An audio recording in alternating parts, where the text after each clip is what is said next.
పవన్ కళ్యాణ్ సంచలన వ్యాఖ్యలు చేశారు. ఒక రకంగా చెప్పాలంటే చంద్రబాబు నాయుడు గారి మీద ఆయనకి కాస్తంత అసహనం మొదలైందా అనే డౌట్ అయితే రేజ్ అవుతుంది ఆయన వ్యాఖ్యలు చూస్తూ ఉంటాయి. కారణం ఏంటి అంటే ఆయన చాలా వరకు సర్దుకుపోతున్నారు, చాలా వరకు తగ్గుతున్నారు.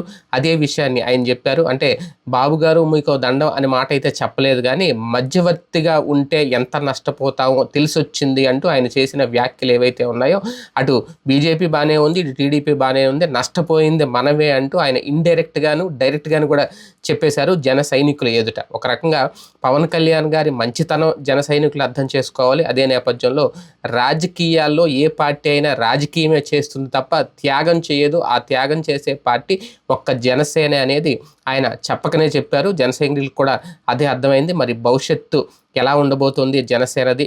పవన్ కళ్యాణ్ లాంటి వ్యక్తికే ఆయన అంత త్యాగాలు చేసి అంత ఓర్పు సహనం ఉన్న వ్యక్తే అలా మాట్లాడారు అంటే వాట్ నెక్స్ట్ చూద్దాం.